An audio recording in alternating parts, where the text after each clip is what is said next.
ایک شخص کو حضور نے دیکھا، اس نے میلے کچیلے کپڑے پہنے، تو حضور نے ٹھنڈی آہ بھری، فرمایا کاش یہ دھو کے کپڑے پہنتا۔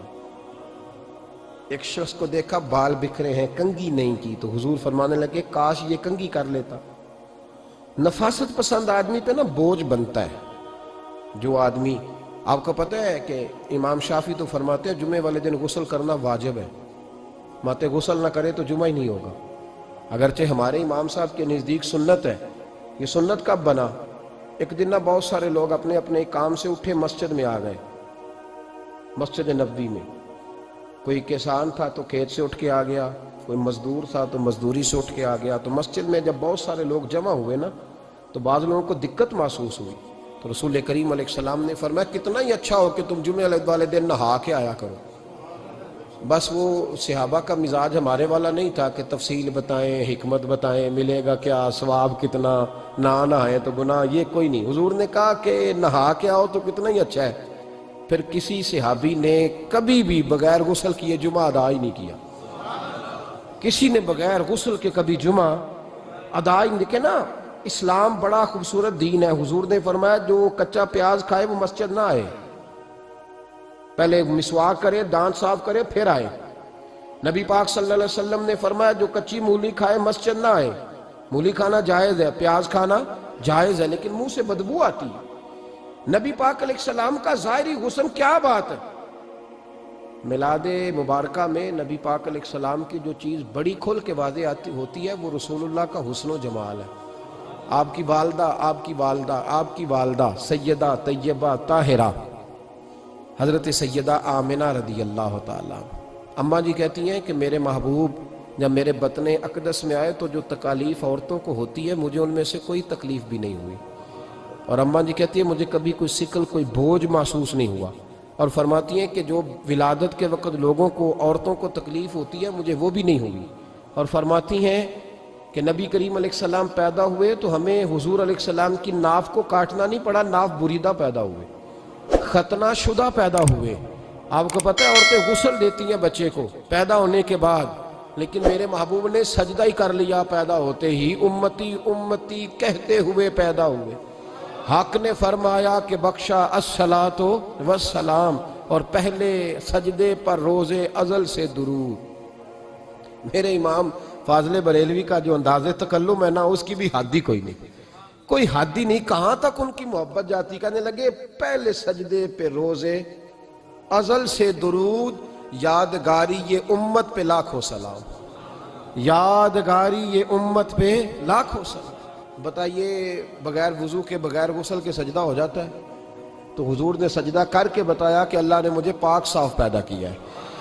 نبی پاک صلی اللہ علیہ وسلم کی والدہ نے جب یہ باتیں ارشاد فرمائیں تو لوگوں نے پوچھا ان سے کہ اماں جی پھر آپ ایک جملے میں بتائیں کہ ماجرا سارا کیا تھا، آخر ایک ولادت تو ہوئی نا، آپ کے وجود اطہر سے ایک بچہ تو نکلا، تو یہ کیا تھا؟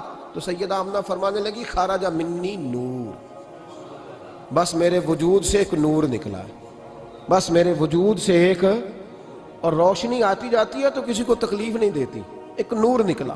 میرے رسول کریم علیہ السلام کو ظاہری حسن بھی کمال دیا، اور پھر حضور کی نفاست پسندی، صفائی پسندی۔ نبی پاک جب بات کرتے تھے نا تو حضور کے دانتوں سے نور نکلتا، اس کے باوجود حضور ہر وضو کے لیے مسواک کرتے۔ میں نے ہر نماز کے لیے نہیں کہا، میں اپنے لفظوں کا ذمہ دار ہوں۔ کس کے لیے بولے آپ حضرات؟ ہر وضو کے لیے، یعنی اگر نبی پاک نے وضو نماز کے لیے کیا تب بھی مسواک کی، اور اگر قرآن شریف کی تلاوت کے لیے کیا تو پھر بھی مسواک کی، کسی اور موقع کے لیے وضو فرمایا تو پھر بھی مسواک کی۔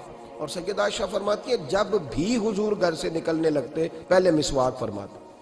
حالانکہ رسول پاک کے دندان اقدس تو نور والے تھے، ضرورت ہی نہیں تھی، ہماری تعلیم کے لیے نفاست پسندی۔ ایک بات میں نے شروع کرنی ہے پر آپ نے ناراض نہیں ہونا، پہلے وعدہ کر لیں، جڑے نہیں بولے انہوں نے کی ارادہ ہو جانا ہے، چلو ہو جائے، کوئی گل نہیں، خیر ہے، ہو جائیں آپ ناراض۔ نبی پاک نے بڑی مونچھیں نہیں پسند کی، حضور کو اچھی نہیں لگتی تھی۔ ایک بات پوچھتا ہوں آپ سے، یہ درد دل ہے میرا اور صرف سمجھانے کے لیے عرض کر رہا ہوں، کوئی تنقید نہیں، اللہ تعالیٰ مجھے نیت کا وضو عطا کرے۔ ایک بات بتانا، اگر بہو کھانا پکا کے لائے اور سالن سے بال نکل آئے تو پھر اس کا کیا حال ہوتا ہے؟ کئی تو بوڑھے پلیٹ اٹھا کے دیوار میں مارتے ہیں، ایسا ہی ہوتا ہے نا بھئی یہ کیا ہے؟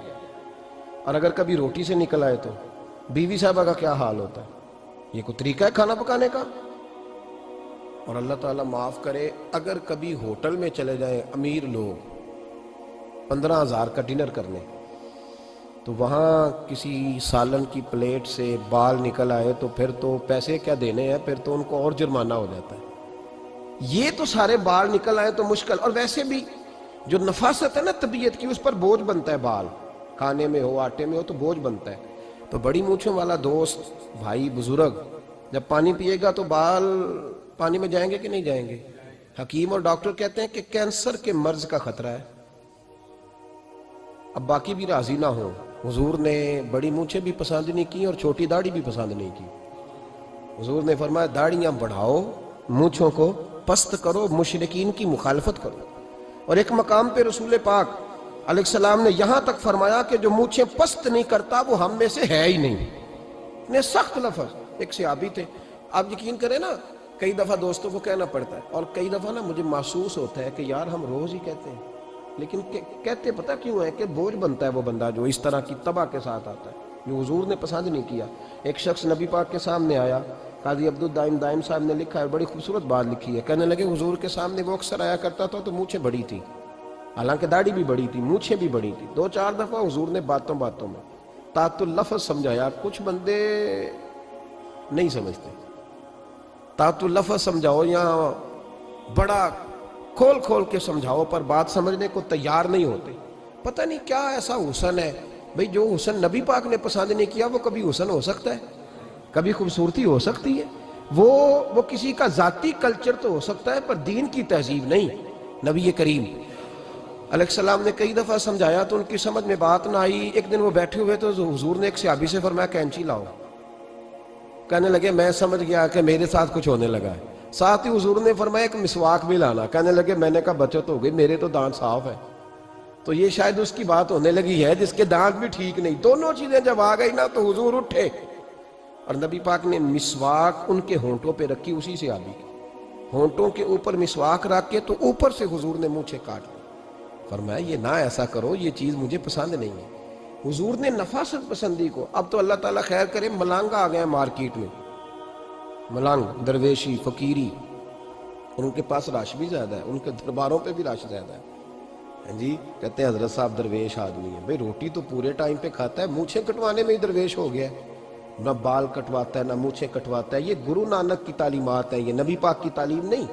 وجود کا کوئی بال نہ کٹوانا یہ سکھوں کا طریقہ ہے، مسلمانوں کا یہ انداز، یہ کدھر کی فقیری ہے؟ دین کوئی غلاظتوں والا معاذ اللہ، کہ بابا کپڑے نہیں بدلتا، بابا غسل نہیں کرتا، بابا بال نہیں کٹواتا۔ بابا پاگل ہے، قطعی طور پر کوئی فقیری نہیں۔ فقیری صرف وہ ہے جو میرے نبی نے کیا ہے۔